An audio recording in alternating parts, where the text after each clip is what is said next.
What do you get when you cross a passionate, talented author and a horror franchise that has traumatized millions? Sharks with frickin' laser beams attached to their heads. No, you get Escaping Death, the new book by Padraic Maroney that goes behind the scenes of the Final Destination movies. So fetch. Patrick completed over 50 interviews with cast and crew across all the Final Destination movies, and yes, that includes the yet-to-be-released Bloodlines installment. Death to all of them. So I sat down with Patrick earlier to find out more about the book and why it's a must-have for all horror movie fans. Good luck. You're watching the Complete Guide to Horror Movies podcast.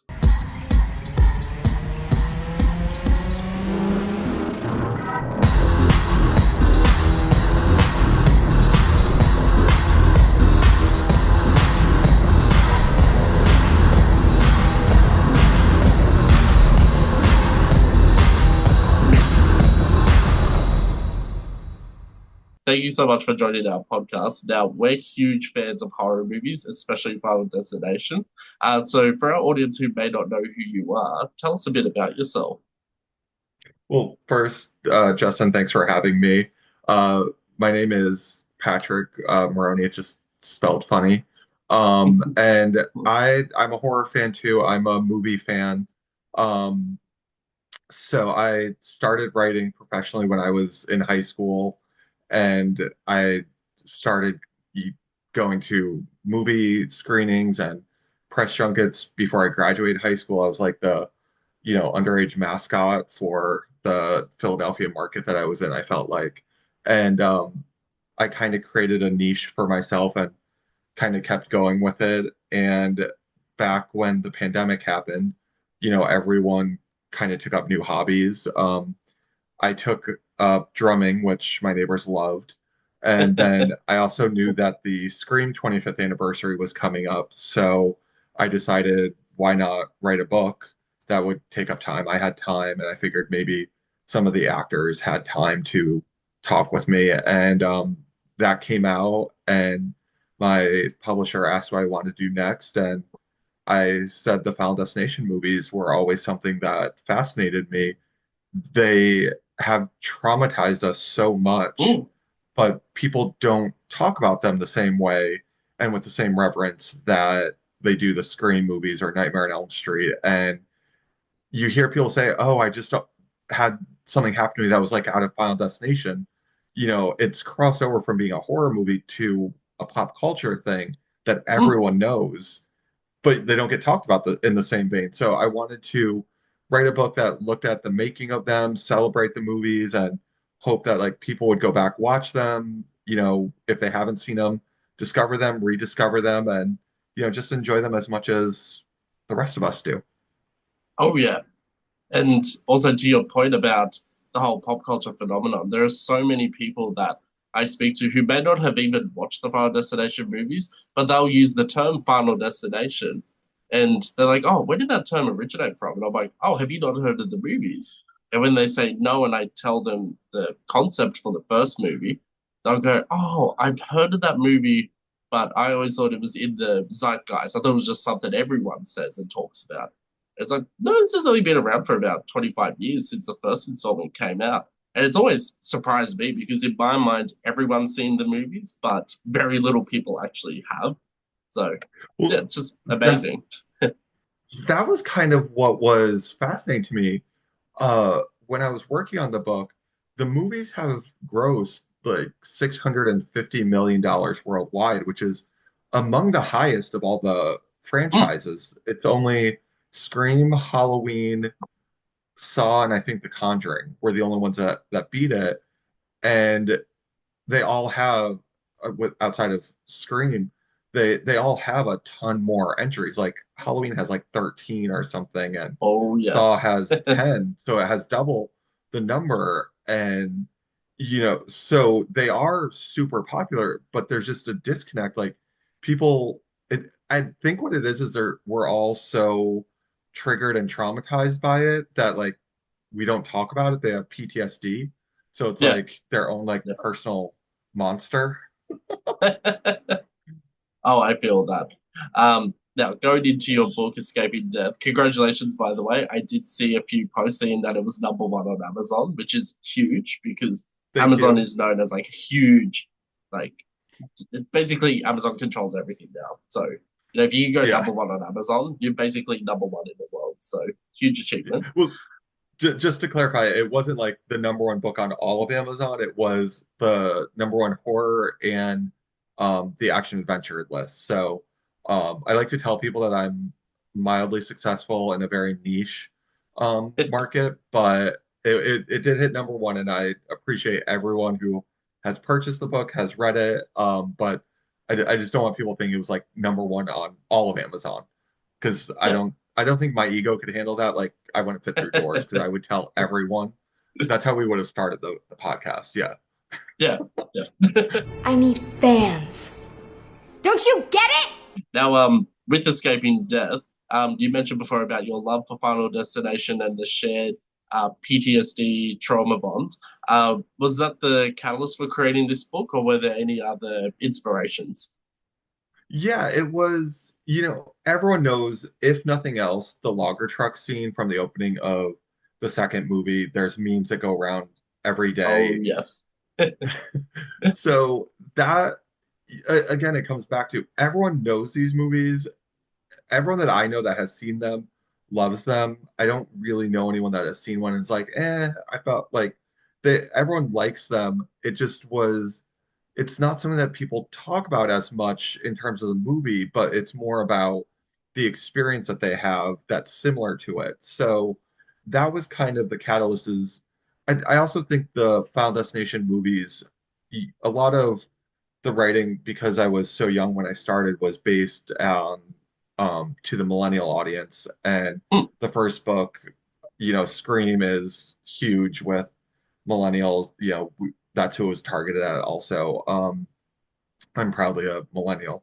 Um, but I also see Final Destination as kind of a bridge between the 90s slashers movies like Scream, Urban Legend, I Know What You Did Last Summer, and then in the early 2000s, you had the supernatural Mm. subgenre of horror that came up, like The Others and The Grudge, The Ring, and so I see Final Destination that kind of came along right in 2000 as kind of the bridgeway between the two.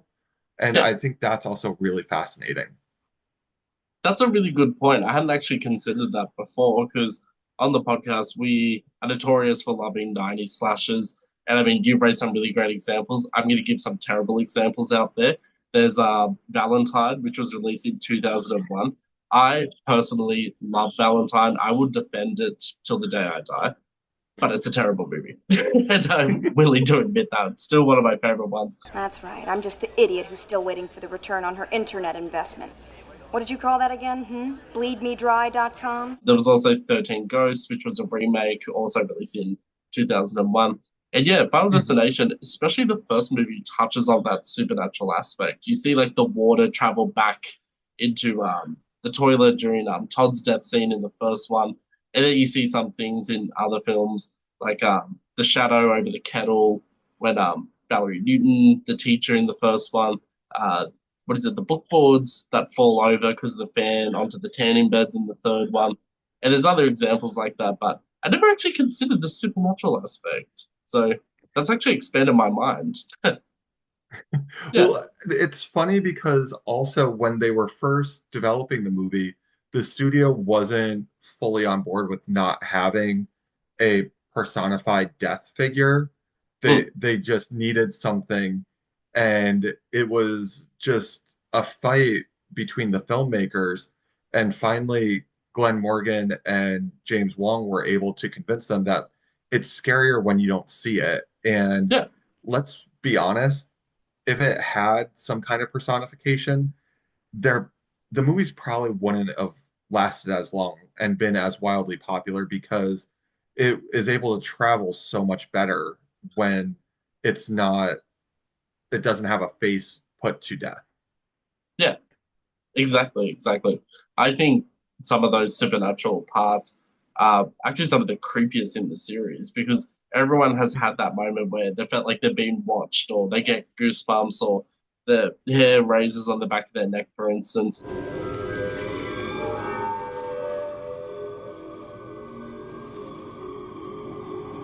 your book goes into a lot of the behind the scenes of the Final Destination movies. So without spoiling too much, because we do want to make sure people actually read the book. I've ordered my copy, so I encourage everyone to get their own too. Can you tell us about what's inside the book? I know that might be hard to try and like talk about it without spoiling it, but yeah. There's a lot of words, but also some pictures. Uh, Yeah. but no, yeah. So what I did is I interviewed over 50 people, both in front of and behind the camera, that are connected with the franchise. So some of the actors like Kerr Smith, Kristen Cloak, AJ Cook, um, and then behind the scenes also Glenn Morgan, James Wong, Jeffrey Reddick, Eric Hesseser. I actually interviewed all the writers from the all six movies actually, because it does also give a little bit of a sneak peek of Bloodlines, which is coming out in a few weeks. And Nice. really, it what I attempted to do was to give readers an insider's peek so that they can feel like they were there on set with the filmmakers and the cast members for some of the bigger parts. We examine all of the opening scenes, obviously, but a lot of the death scenes and goes into the development of, how certain things came to be. And, the original opening to the second movie wasn't a logger truck. Jeffrey Reddick really pitched it as a spring break hotel fire. Hmm. Interesting. Wow. I had read some of the scripts for predominantly Final Destination 3. Like the first ever draft, and then I think a revised draft, which was shared around on Reddit. One thing that stuck out to me was, and I have to go back to the teddy bed scene, is that the characters of Ashley and Ashlyn were originally sisters. So they were the Mhm. Halperin sisters. And the death scene was pretty much word for word the exact same in each of the drafts. But it always struck me that some of the characters would change from all the different scripts that were going around. I remember as well the final destination. There were always rumors that the opening premonition was going to feature at a water park, and then as we see, there's a death scene with Hub's character where it's not necessarily a water park per se. I think it's just at a public pool, but he gets his Mhm. guts essentially sucked out. And people were saying, "Oh, what was supposed to happen with the opening death scene where it was supposed to be lightning and this?" And I don't remember ever seeing a script like that.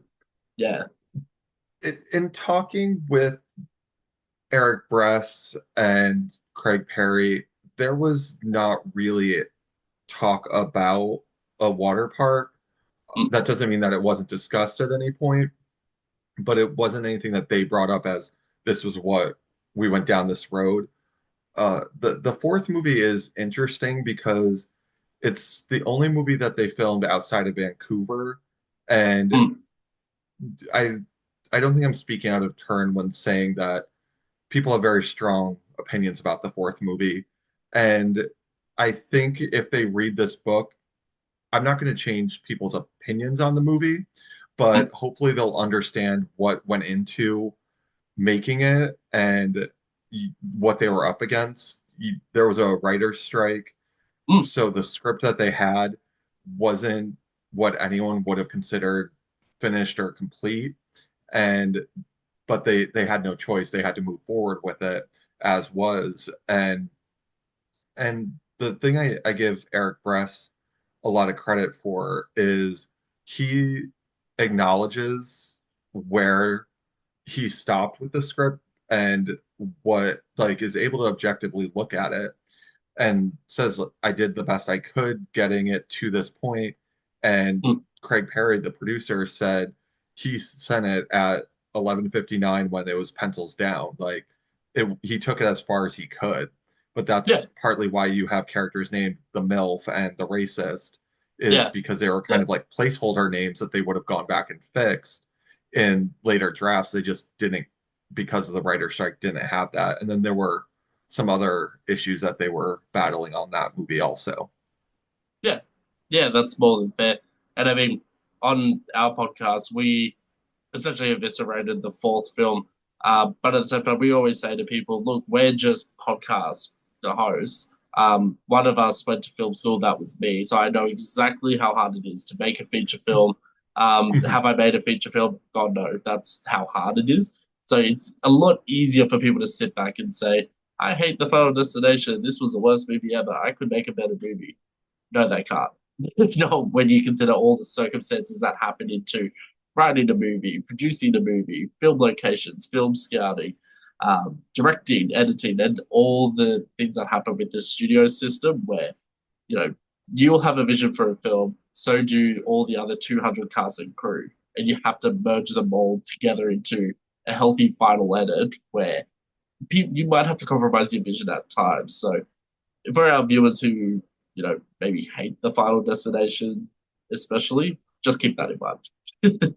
Well, I think also the thing to keep in mind is, and Haley Webb, who played Janet in The Final Destination, she says in the book, no one sets out to make a horrible movie. It's not like Yeah, there yeah, were all these people that, set out to make this awful movie. And I'm not saying it's an awful movie, but I'm just saying in context. There's a lot of factors, and it's easy, like you said, especially someone who is behind a keyboard anonymously to troll the cast because they're the faces of the movie, and just say if it wasn't for this person or that person, and there's so much that goes into making a film, greenlighting a film that there's so much that the cast can only do what's on the screen and what the director tells them to do, and the director can only do so much because of XYZ and budget, and the producer can only do so there's so much. And with the fourth movie, it became a perfect storm of yeah, circumstances that led to the movie being the way that it was. absolutely. And also, these type of situations happen outside of the horror genre as well. There have been numerous box office bombs. There have been numerous productions that have been scrapped or filmed partially, then scrapped halfway through. There was a recent example with Warner Brothers actually scrapping some of the Looney Tunes films. Like I think it was Coyote versus Acme, and then there was Batgirl or Supergirl. Batgirl. One Batgirl, that was it, and had been filmed and then scrapped completely purely for the reason of having it as a tax write-off. So it's not even about the creative vision sometimes that these movies don't get produced, or they might get made, but not to a standard some fans come to expect. Like, as you said, perfect storm. So, yeah. And speaking of the financial aspect of it, regardless of what people thought of the fourth movie, it's the highest grossing in the Yeah. franchise because it was 3D. And because of that, despite the reaction, it led the filmmakers to be able to make the fifth one, which is one of the strongest in the franchise and was the last film for the last 14 years and really had the franchise on pause on a really strong note. That Yeah. so it was purely a financial decision though. Yeah. And I mean, 3D too, back in 2009, early 2010s, was a bit of a renaissance again, where it was only relegated in the previous 20, 30 years to some select movies. And then it seemed like every movie was in 3D. Um, I think it's going to make a comeback again in probably another 5 years. I mean, slightly pivoting, but I was in a like secondhand, what do you call it, like electronics collectible store, and they had Mhm. the movie Geostorm in 3D. And I was like, wait, you mean the End of the World disaster flop? When did they make that in 3D? I don't remember that. And then I was so confused, and I was saying to my partner, I'm like, did this movie come out in 3D? Are you serious? And then I went online, I'm like, oh, they converted it to 3D after the movie got released. That's why. But And that's the difference between ones that were filmed naturally in 3D, like the Final Destination movies were, and then the ones that the studios tried to do as a quick cash grab because they could charge more with 3D to convert them afterwards, and that those always looked a little bit worse. oh You yeah. could always tell that it wasn't natural. Yeah. Yeah. Now at our podcast, we love the Final Destination movies. In fact, so much that it was our first 5 episodes.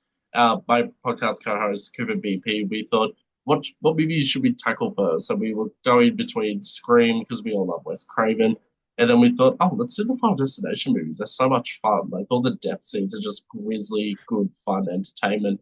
And I've spoken before about the infamous tanning bed death scene. Like yourself, I also interviewed K. Crystal Lowe, talking about her death scene, her legacy as a scream queen. I found it so riveting because it was my first ever interview with an actress and also first ever interview with someone else in the horror space.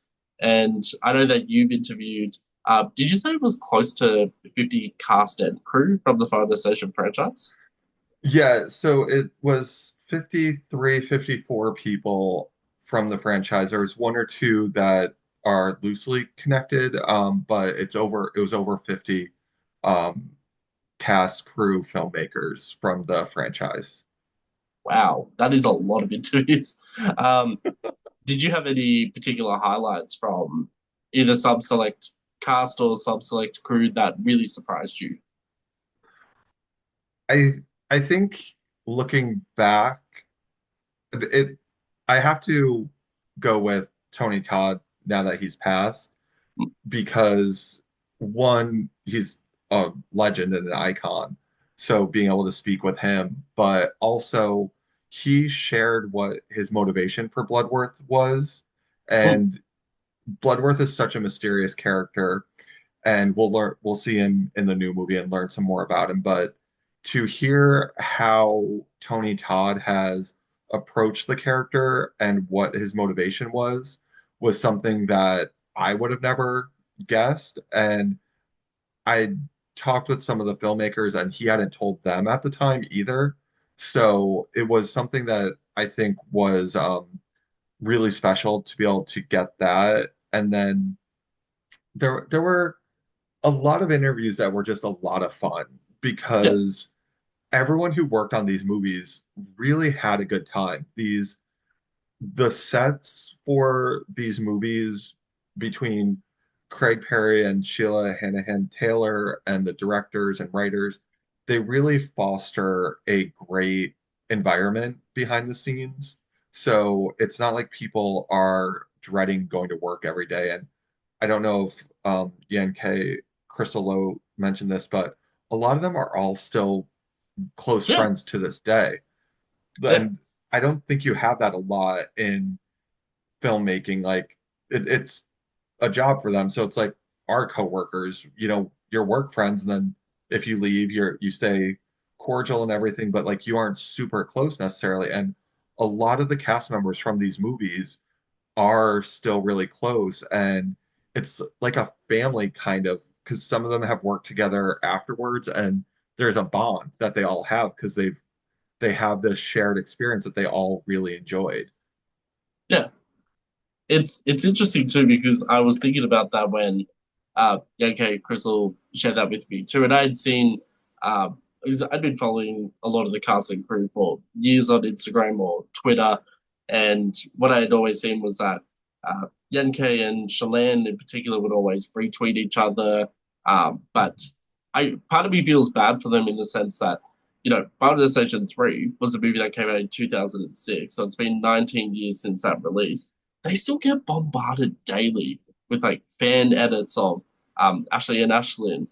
They still get questioned as to whether did they actually die for real, and just like some outrageous questions. And they're always so lovely to their fans, and they'll just be like, "No, it's okay, we're still alive, don't worry." And I would think, there's some actors that I won't name, but they might have also done horror movies in the 2000s, and they'll try to erase that part of their acting filmography to say that, oh no, I don't do horror. Horror's too dirty, or horror's not where I want my career to go. Whereas these casts haven't actually embraced it. Yeah, and that's something that Craig Perry mentions in the book is a lot of actors when they're starting out do horror and then move away from it because it is kind of looked down on a little bit and it's not seen as you need to flex your acting muscles. But when you think about it, you have to be conveying all these type of emotions, make it believable. A lot of times you're working against something that might not even be there. Like with the tanning bed scene, Hmm. like there's not a killer that's trapping them in there. So you have to be acting against this invisible force, make it believable. Sometimes you have to say some of the craziest things that no one would ever say, make it believable. So I think, and with The Substance this past year and some other Hmm. movies, I think horror is getting reevaluated a little bit more, like with Jordan Peele's movies, that people are taking it a little bit more seriously and it's not looked down upon the way it was in the 80s and 90s as much. But I still think that, especially for more like teen horror, it is seen as, kind of the stepchild a little bit, but I think it's getting better. Absolutely. And I will have to stop myself from talking about the substance, or I will talk about it for 3 hours straight, like I did with my last interviewee. I just love that movie so much. But yeah, that's very true. What I find as well is that so we have a TikTok account where we get a lot of Gen Z, Gen Alpha. So anyone who's between the ages of 13 till I can't remember what the Gen Z cutoff is, but usually it's people between the ages of 13 to 22 and they'll comment all the time on a random slash a video we might post about, I don't know what you did last summer or urban legend or insert other random 2000s horror movie, like even something like Fear.com, which most people have never heard of. And they'll be like, Yeah. oh, what movie is this? This looks really interesting. I'm like, really? 13-year-olds are trying to figure out like 90s slasher movies? And it's now becoming like a huge resurgence for them where they act like as if they've rediscovered something that everyone else has forgotten. It's like, hey, we didn't forget. The millennials did not forget. We love these movies. To be fair, I do try to forget Fear.com. Oh, Like that's one that absolutely. I do try to, but yeah. Oh, that movie just I can't say enough about You it. know, I just had this conversation with a friend that there's all, especially I feel like in horror, but in Hollywood in general, they remake these movies that people love, and usually they turn out not so great. Like, why don't we take movies that had potential but didn't turn out great and try Yes. to remake them as something better? Like, I feel like that would be such a better business model instead of taking movies that we all love and like ruining our childhood. Like, Yeah. let's take movies that missed the mark, bring in like a really good writer or director team that can like reconceptualize it and, maybe make it live up to its potential. I feel like that would Yeah. be such a better idea, but yeah, that's just me. Oh, I don't blame you. I often think about that too. Even with some of the sequel installments, like there's Halloween, which branched off into different timelines, and some of the other horror movie franchises are starting to do that too. And sometimes I Mhm. think, do you really need a new timeline, or can we just go back and maybe just redo maybe one of the installments? But or Yeah. I've heard rumors recently that Skinamarink, I don't know if you've seen Skinamarink, but that movie is possibly getting remade. And I think Okay. it just came out like 2 years ago. How would it get Yeah. remade? You forgot the first rule of remakes, Jill. Don't fuck with the original. Do you have a favorite death scene from the franchise? It's hard because there's so many good ones. I I will say working on this book has also changed my opinion about some of them. Ooh, And there were some that I was kind of like, was this a jump the shark kind of moment? And then getting more of the backstory. And I don't know if most people are aware of this, but a lot of them have some inspiration from true events. So yeah, they took things that might have happened and, obviously made them much more horrific. But I think, you can't talk about, and not talking about the opening premonitions, but I don't think you can talk about the movies without Terry's death scene. I'm moving on, Carter. And if you want to waste your life beating the shit out of Alex every time you see him, then you can just drop fucking dead. The gymnastics, Candace's death, and the LASIK are both kind of cool. And the 1-2 punch of Kat and Rory in the second one, I like how they're tied together in that one Yeah. leads into the other. And like you said, the tanning bed in the third one, I think that one might be the most horrific and gruesome for me. I think Mm. because in the franchise you don't hear them really suffering and screaming a ton. Usually once like Yeah. death comes, it's pretty quick. And like these two girls are screaming and really suffering and Mm. they're trying to fight. And it's just it's horrific to be watching and hearing it. Yeah. And also the fact that they're looking at the camera, which to me was such a genius move because it's absolutely traumatizing because it's like, holy shit, they're looking at me while they're suffering. But, Hmm. you know, the imagery behind that is so iconic as well. I mean, there had been other tanning bed scenes where it was in I Still I Know What You Did Last Summer, but Julie James Hmm. didn't die, of course. And then it was in Urban Legends 3, Bloody Mary.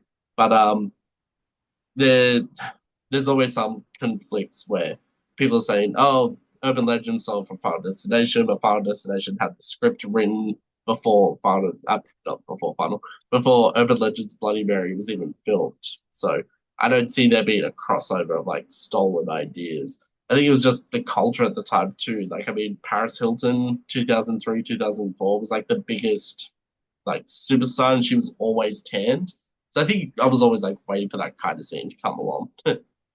Well, and for Final Destination 3, the way that that came along was actually Kristen Cloak, who's married to Glenn Morgan, was the one who suggested the scene Oh, and suggested that he just go check out what a tanning salon is like.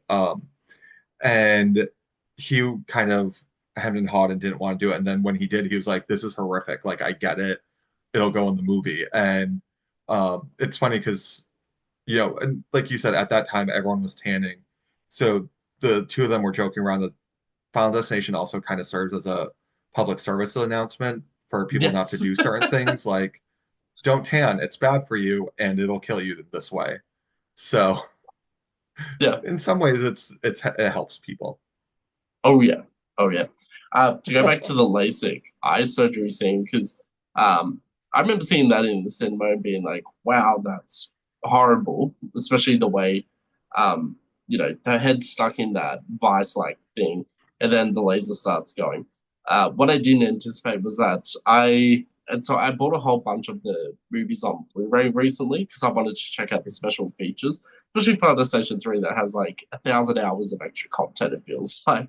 But that LASIK eye surgery scene, there's an extended, I guess, alternate death scene, and it really goes in on all the gore. And I remember thinking, oh my God, I did not remember that scene being that brutal.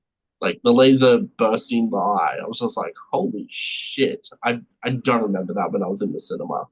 And of course I had to go back and rewatch the original scene and I'm like, I knew it was different. Yeah, and it's like Hunt's scene in the pool. They kind of will sometimes do a little bit different takes on things just to see what'll work and what doesn't. There's a story about Isaac's death in the fifth movie in the book Ooh, and what they originally wanted him to die from. And the studio was like, there is absolutely no way you can do this. Like, and they were like, okay, we got it. That's the line. We can't cross that. yeah. So, and that's one of the things I think also is interesting is the movies have a sense of humor about them, and each movie is so different. From the first movie being this really dark, just out to scare the crap out of you, to the second one really kind of being more of like an action film, to the third one goes back to being a little bit darker, but it's also lighter in tone, so each film is so different. And I think that's part of what is great about the franchise. Yeah, yeah. It's such a it's such a classic franchise. I'm so glad we're getting the new installment in a couple of weeks with Bloodlines. I I mean, I've been following the production for a long time, back to when it was initially first responders and was going to focus on that as a plot point. I know some of the death scenes, I don't know how many, but some death scenes from the original scripts for that one do make it into Bloodlines. I don't want to spoil it for our viewers, but yeah, I was surprised. I was like, oh, that made it in. Okay, interesting. Yeah. So I spoke with Patrick Melton and Marcus Dunstan, who wrote the EMT version, and in a chapter I kind of talk with the filmmakers and those two to get an idea of like what some of the other versions of Final Destination 6 could have looked like. And yeah, the original opening premonition and the end premonition weren't used, and they obviously didn't go with the EMTs, but there were certain things that did get carried over from one idea to the other. And there maybe someday we'll see their version of Final Destination 6 come Mm, back. They admitted there were some things that they needed to fix and finalize. So and actually when I was interviewing them, one of them was like, "Wait, I think I got it. I think I got it. I think I know how to do it." And so maybe we'll see it as like Final Destination ooh, 7 or 8 one day. So that would be kind of cool knowing what they kind of had planned a little bit. yeah, yeah.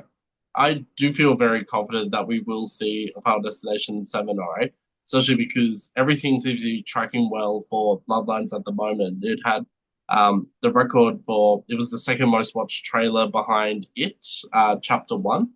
And even just word of mouth, like I work in a very boring government corporate job, and I've got people my age, younger, older, talking about, oh, there's a new Final Destination movie. I hear that there's going to be a log truck again, and et cetera, et cetera. And I'm like, oh, where'd you hear that from? And it starts a conversation. Whereas, same job, I've never really heard anyone talk about, say, Scream 6 or even talk about Paranormal Activity in the same way. Like, I think this franchise just hits different because of that shared trauma and also that those moments where we have escaped death ourselves.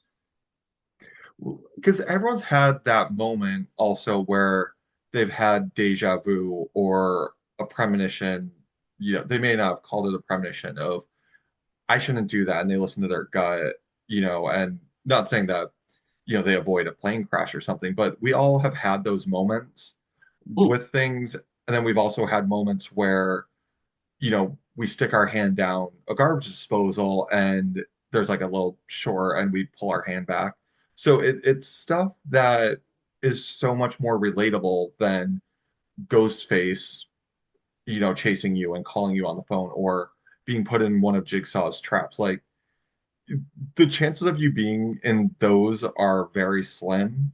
And obviously, the chance of dying from one of the things in Final Destination is very slim. But I always say it's never zero. You can, mm, there's yeah. always a chance that you are going to end up in one of the ways that Final Destination does. See, I feel like I could survive a Final Destination movie, but if I ever got put into a saw trap, I'd be dead instantly because I'd be like Cindy from Scary Movie 4. I'd be like, I don't get it. Okay, maybe this will help you see. You want me to cut something? That should be obvious, yes? you've also published the novel It All Began with a Scream, which, similar to Escaping Death, is a love letter to the Scream franchise. And for our listeners who may not know about that book, would you feel comfortable telling us about the book and your inspiration for creating a one of a kind behind the scenes feast of Ghostface? Yeah, so that was my first book. It came out for the 25th anniversary of the Scream movies, like I'd mentioned. For that, I spoke with over 30 members of the cast and filmmaking teams. And it was the same thing. It was just a look at let's celebrate these movies. It was just again starting up. I'm gonna start to pigeonhole myself. That's only like 25th anniversary books. But yeah, it was let's talk to the cast and the filmmakers.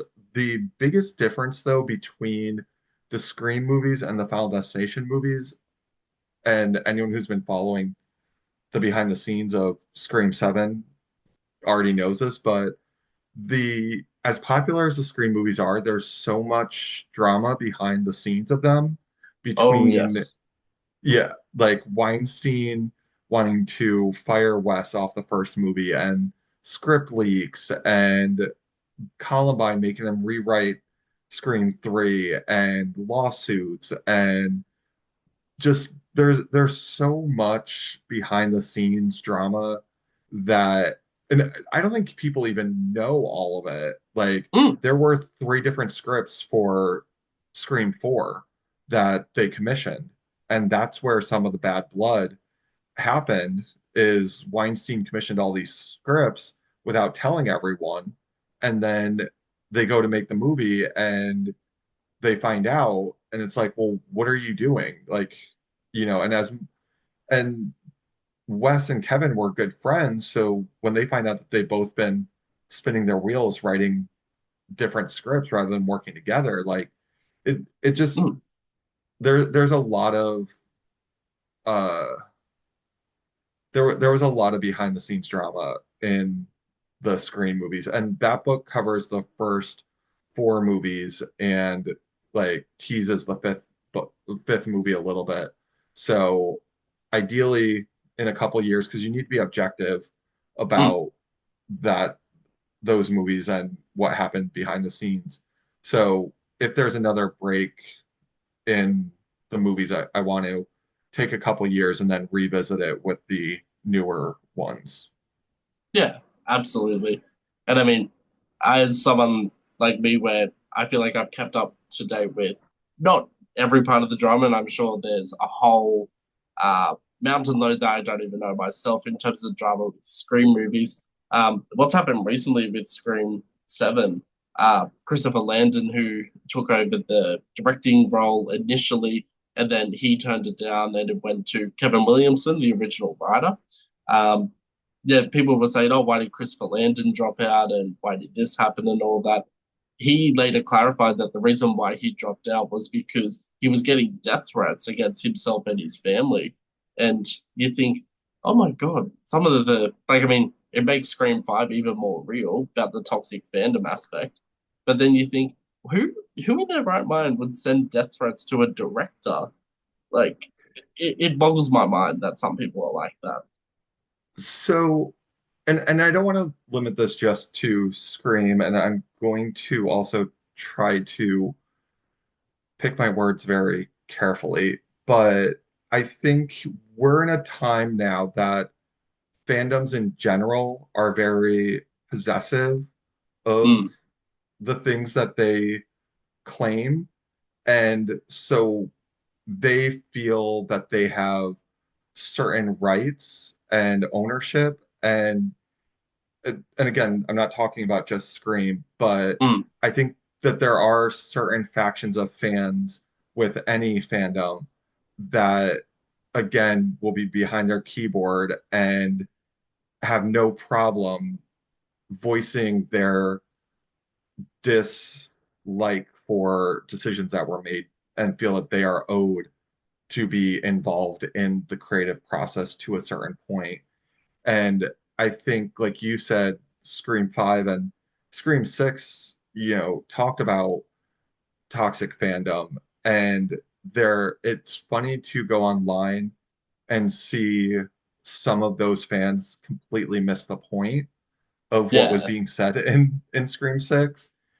And I interviewed Guy Busick for Escaping Death because he co-wrote that and the Scream movies, and we had a whole conversation about just fandoms and how fans are different for certain franchises and everything. So I don't think it's unique to Scream, but I do think in general, certain fandoms just feel very possessive of yeah. the media that they consume, and it can sometimes not always end the best in terms of having peaceful discourse and having just conversations that don't devolve into fighting or even things where they start leveraging death threats or doxing, things like that. And Mm, mm, for me, I I don't think it should ever get to that point. I mean, call me old fashioned, but uh, films should bring people together and we should be able to enjoy them and take them for what they are.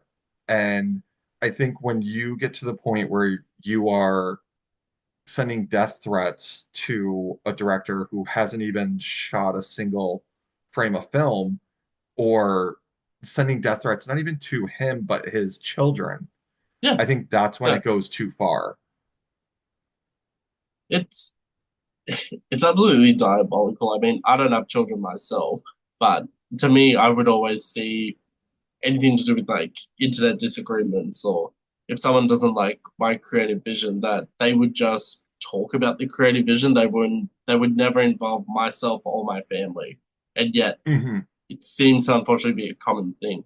Like I'll always talk about this throughout the podcast, which is even when my co-host and I, we might, completely eviscerate a movie and say like, oh god, the latest Paranormal Activity movie was so boring and was nothing like all the other entries. But then we always make a point to say, but at the same time, there was a lot of creatives and a lot of cast and crew who were so passionate about this project. So, just because we disagree with it doesn't mean that we don't dislike the cast or crew in any way. We'll never encourage anyone to send hate mail or, God forbid, death threats. And I mean, people can have differences of opinion, but I think people need to learn the difference between healthy differences of opinion. Like if I went online and I said something like, Paranormal Activity Next of King was shit. Okay, like what was bad about it in my view? But if I change that around to say, oh, I personally didn't like it because I thought they were going to bring back Katie and Christy from the original movies, then it's a different thing because it's an opinion rather than trying to like take the credit away from all these cast and crew who have worked on these movies. Same with some other horrors. Well, I think the other issue, not to go down a whole rabbit hole, but I think Mm, part of the issue is also expectations that people set for what the movie should be or whatnot. Like you said, if you were to say, I didn't like this movie because Katie wasn't in it, that's an expectation that you brought onto the film and yeah, are projecting rather than going in and saying, let me look at the vision that the filmmakers had and try to be objective. And if you do that and then still are not a fan of the movie, because I think it's healthy to have an exchange. I like this, I didn't like that. Tell me why you didn't like this. I'll tell you what I didn't like. I think that's super healthy and is good. yeah, I think it's yeah. just when people are coming from it as, well, I wanted this to happen and it didn't, so therefore, so yeah. Oh, absolutely. And I mean, we get comments on our TikTok channel all the time. People berating others for being super fans of a movie like Sinister versus being fans of I mentioned it before, Skinamarink, like an indie horror movie. And I look at some of the comments and I think, why are you being so vicious? Like, can't people just enjoy things? And if everyone liked the same things, the world would be super boring. Oh Like, I yes. think it's, again, it's healthy that people like different things. And that's why there's so many different subgenres of horror. You know how you have Asian horror, you have uh Gento, you have slasher, you have supernatural, you have torture porn. There's so many things for so many different people because that's what keeps it interesting. Can't have a bona fide Halloween without Jamie Lee. Nope. Where can our viewers purchase Escaping Death and It All Began with the Scream? They're both published by Bear Manor Media. You can purchase them on their website, also Amazon, and I'll be honest, I don't know in Australia if this is the case, but I know in the US, if you can order it through Barnes and Noble and indie bookstores. I know some people aren't fans of shopping at the big box stores currently. So I know indie ones also, It All Began with the Scream is available as an ebook also. And Escaping Death will be, and soon both of them should also be available as audiobooks. So Nice. that's coming also for anyone who is looking for to read the books but don't necessarily have the time, or I know a lot of people commute and prefer audiobooks. So those will be coming shortly. Excellent, excellent. And for our viewers, I'll make sure all the links are in our description, including some space for the audiobooks once they're released. Now, it might be too early to ask, but do you have any plans for a similar behind the scenes book, perhaps for another horror franchise? So I'm actually gonna try to branch out a little bit. It's also not Nice. gonna be a 25th anniversary book. I'm not quite ready to say what it is, but I do have two that I'm kind of facilitating, articulating, sorry, between. And I'm gonna see which one kind of comes together first. Prepare to be written! I'm doing it! I'm doing it! Yeah! Yeah! Can some of these? Can some of these? Almost there and done. Now let's see how it looks so far. The break time! The biggest compliment that I can have from someone who reads it is one that they go back and watch the movies. Either if they haven't watched it, they go and watch it for the first time, or go back and rewatch them. Because that's really where I'm coming from, is let's celebrate these movies that we all know and most of us have seen and love. And I think that's just the biggest form of a compliment that I can have, is when someone says that it made them want to go watch it again. But I also just have to say thank you to everyone who took the time to let me interview them for the book, who connected me with other people, provided photos. There's a dozen behind the scenes photos, some that are never before seen, a lot of them. So I think it's really something that fans of the franchise will really be able to enjoy. Hopefully, there's information in there that they don't know.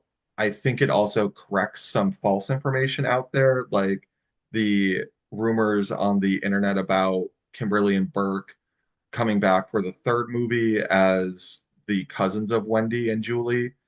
Mm. There was talk of them coming back, but they were never going to be cousins. So that's really I'm hopeful that people enjoy the book and find it interesting with some of the information, and then go watch the movies and go see Bloodlines, because if there's more movies, I can make more books. Couldn't Just have said it completely better myself. selfishly. I'm so excited for Bloodlines. And for our Australian listeners, they are doing advanced screenings on, I think it's Friday, May 9 and Saturday, May 10. So that's a full 4 to 5 days earlier than the release date of May 15. I think they might be doing advanced screenings in America as well, but I haven't come across any information just yet. But I'm excited. This is huge. This is the first time in 14 years we're getting a new Final Destination movie. And I feel like that makes it kind of more of an event, especially it's coming out in the summer, the beginning of summer. It's exciting to have this. I've seen all of them in theaters, so I'm excited to go see this, especially with an audience, having now written the book. And one other thing, if anyone does pick up a copy, please reach out to me on Instagram, and let me know what you thought. If you liked it, if you didn't, you don't have to tell me. Just kidding. No, but yeah, follow me on Instagram. My Instagram handle is based on a book by Patrick, so keeping a little bit of the Scream touch in there. So yeah, Nice, nice, excellent. Thank you so much for joining us. thank you for having me, Justin. I appreciate it. I'll see you soon. To our Australian fans, Final Destination Bloodlines will have advanced screenings beginning from this Friday, May 9. I encourage you to check your local listings. I personally found some in Sydney for both Hoyts and Event Cinemas, so make sure you check that out. But Death doesn't like it when you mess with his plans.